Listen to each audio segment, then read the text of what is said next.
Ça demande une modification des pratiques, si j'entends ce que vous êtes en train de dire, d'une façon La modification radicale. des pratiques peut régler ou atténuer la pression sur un certain nombre de problèmes. Et ça demande du temps. Et ça demande du temps. Tout ça indépendamment de la dimension économique. Hein, on est bien d'accord. Oui, Là, après, il y a la question que je vous pose, c'est techniquement, quelles sont les difficultés, quelles seraient éventuellement, dans le meilleur des mondes possibles, les étapes que nous pourrions suivre pour vous accompagner dans justement cette reconversion. C'est ça que sur le cas du glyphosate. Glyphosate. Mon collègue a abordé cette question-là parce que ça a été à un moment donné effectivement un point de départ d'un questionnement national et de la société tout entière. Mais derrière, c'est l'arbre qui cache la forêt. On sait bien que derrière le glyphosate, il y a des produits qui sont parfois plus dangereux que ceux-là et que c'est toute la question du recours aux phytopharmaceutiques qui est posée par la population. Voilà. Donc nous sommes là pour essayer de voir avec vous quelles sont les étapes possibles pour faire évoluer les cultures, quelles sont les difficultés, comment on pourrait vous aider. Alors, pour répondre à votre question, on revient au contrat de solution dont je vous parlais tout à l'heure. Donc, ce que l'on, enfin, dans la méthode, dans la méthode, ce que l'on pense, c'est qu'aujourd'hui, il faut absolument que l'on puisse avoir en magasin, je dirais, le maximum de solutions à proposer aux agriculteurs, ce qu'aujourd'hui on n'a pas forcément. Il nous manque quand même beaucoup de solutions parce que la question de la protection des cultures, des produits phytosanitaires, vous l'avez cité tout à l'heure, c'est des problèmes par rapport aux adventices, ce qu'on appelle les mauvaises herbes, c'est par rapport aux maladies, c'est par rapport aux insectes. Donc c'est une panoplie qui est très très large en termes d'éventail de solutions à trouver. Et donc, il faut rechercher des solutions sur chacun de ces problèmes, pour chacune de ces cultures, sur chacun de ces territoires, pour vous dire quand même l'étendue du sujet. Donc, nous, en termes de méthode, ce que l'on souhaiterait, et c'est ce que la FNSEA proposait, c'est d'essayer de mettre autour de la table tous ceux qui sont sur ces sujets-là, à travers la recherche fondamentale, donc, comme l'INRA, qui est partie prenante du projet, à travers des instituts techniques qui essayent de mettre en œuvre ces solutions fondamentales dans les cultures, des solutions de biocontrôle, du machinisme, parce qu'on ne l'évoque pas assez, mais il y a aussi un certain nombre de solutions qui viendront à la fois de par l'agrotechnologie, le numérique, et donc là il y a encore énormément de progrès à faire, même si ça avance vite quand même. Donc voilà, aujourd'hui ce qu'il faudrait, c'est qu'on arrive sur ces sujets-là à répertorier des solutions, et ces solutions après on les amène aux filières qui vont essayer de les imbriquer pour apporter un programme de protection des cultures qui soit cohérent. Donc, si vous voulez, c'est pour ça que ça se fait un peu en deux cercles. Vous avez commencé ce genre de travail ? C'est le travail qu'on est en train de faire dans le contrat de solution. Et on a réuni ce premier cercle travail déjà pour essayer de voir... alors, je vais être prudent sur les termes. Vous avez commencé en novembre. Vous pensez rendre quelque chose à quelle date ? Théoriquement, ici au printemps, on aura avancé, au mois de mars à peu près. Alors, on aura un schéma, on n'aura pas toutes les solutions. Il ne faut pas croire qu'au 1er avril, si on j'ai aura bien tout en compris, magasin. vous êtes en train de faire un registre de toutes les solutions alternatives existantes, et ce, par filière. En fait, le travail, peut-être compléter. Donc, le travail que nous avons lancé, effectivement, il y a d'abord eu, comme le soulignait Christian, une recherche d'un accord entre tous les acteurs importants des filières agricoles, donc à la fois le monde amont de la recherche, donc des échanges avec évidemment l'INRA, l'IRSTEA, des échanges avec les instituts techniques, des échanges avec les acteurs de la génétique et de la biotech, donc que ce soit le CNIS, que ce soit les producteurs de semences, des échanges avec les producteurs de biocontrôle, avec, je ne sais plus si j'ai dit le machinisme, que j'oublie personne, dans ces acteurs, évidemment l'ensemble de la partie production avec les associations spécialisées, mais également les acteurs coopératifs et les chambres d'agriculture qui ont un rôle central à jouer, sans oublier les acteurs de la formation que sont Vivea et le FAFCA, et différents autres acteurs du développement comme TRAM. On a rassemblé avec Christian et Éric Durlin, le président de la commission environnement, l'ensemble de ces acteurs en novembre dernier pour lancer le dispositif. Et nous avons là, je dirais, techniquement lancé le travail pour rassembler et définir la méthode de rassemblement de l'ensemble des solutions, avec un objectif, comme le souligne Christian, sur ces différentes solutions, à la fois de bien les identifier, de voir quel est aujourd'hui leur niveau de déploiement, de voir vers quel niveau de déploiement sur ces différentes solutions nous pourrions aller, et de définir quelles conditions de réussite également pour le déploiement de ces solutions. Alors, nous vous identifions bien que pour certaines, ça peut être des questions réglementaires, d'autres, c'est avant tout des questions d'accompagnement pour l'adoption, aider à l'adoption par les agriculteurs, soit du conseil, soit de la formation. Pour d'autres, nous serons sur des besoins d'appui financier pour inciter à davantage de recherche. Pour d'autres, ce sera de l'accompagnement financier dans les exploitations pour permettre aux agriculteurs de se les approprier. Donc là, le travail est lancé autour de 7 thèmes. Clément, si j'en oublie, je voudrais bien ton aide.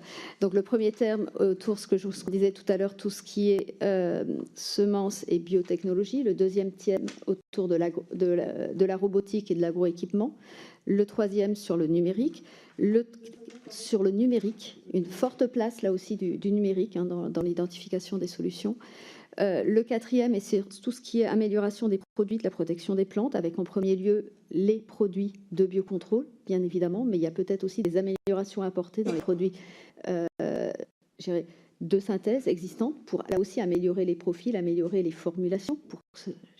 Là aussi, on est toujours sur cette question de réduction des risques, y compris environnementaux et santé, qui sont pour nous des enjeux majeurs sur ces sujets-là. Le cinquième thème est sur l'approche système au niveau des exploitations. Le sixième sur les approches territoriales en termes de solutions, parce qu'on a aussi beaucoup de choses à faire dans ce cadre-là. Et le septième thème est aussi comment, là aussi, innover. Je pense qu'on a progressé. C'est bien ce qui était partagé dans le groupe de travail qu'on a rassemblé autour de la formation et du conseil. Donc, autour de ces 7 thèmes, nous espérons mettre sur la table ce que j'ai dit, les solutions en les regroupant par filière, avec des visées filières, avec cet affichage des niveaux de déploiement actuels et où est-ce qu'on peut aller et sous quelles conditions pour aller là. Il y a bien une volonté, comme le soulignait Christian, d'être dans l'action pour répondre aux attentes des consommateurs sur la question de la protection des cultures. C'est parfait parce que c'est exactement ce que nous cherchons à faire nous aussi. Quand vous dites par filière, vous en avez identifié combien pour voir si nous sommes en phase avec vous, les grandes filières? On va voir les grandes filières, grandes cultures. Voilà, je peux... Vous avez un système de représentation par filière? Oui. Alors, parce que nous en avons identifié, pour tout vous dire, 4. Nous avons commencé à travailler sur les céréales et la viticulture. Et ensuite, on va travailler sur les fruits et légumes. En gros, je suppose que ce sont des problématiques extrêmement différentes et des solutions forcément à adapter en fonction des cas et, comme vous disiez, aussi des territoires. Je donne la parole maintenant peut-être à Monsieur Menuel et ensuite à mes collègues. Oui, merci. Quelques éléments de précision concernant tout à l'heure l'engagement du président de la République sur la mission. Nous sommes l'Assemblée nationale, et la mission sera indépendante au niveau de ses conclusions. On ne s'inscrit pas dans une logique, mais bien dans une indépendance entre l'exécutif et puis le législatif. Néanmoins, vous avez été acteur aussi dans les plans éco-phyto. On avait des objectifs précis de réduction concernant les produits phytosanitaires. On voit qu'on est très loin des objectifs dont c'était globalement société et agriculteurs assignés. Est-ce que, avec le recul de quelques années, vous avez des éléments de critique à faire par rapport aux orientations qui ont été prises? Et pourquoi le résultat était si faible, avec des 5%, je crois, en objectif atteint, par rapport aux 50 qui étaient ceux initialement prévus? Parce que la fin ou l'objectif final qui serait la suppression totale ou très importante des produits phytopharmaceutiques en agriculture passe peut-être aussi par une phase de réduction sur le terme de l'emploi.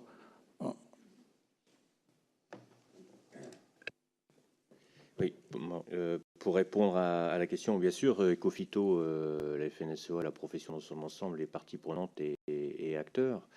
Alors, sur Ecofito, les objectifs chiffrés, Alors, on a mis des objectifs chiffrés. Ce que je disais tout à l'heure, on n'avait peut-être pas mis les solutions qui allaient avec les objectifs. Donc là, il y a peut-être aussi...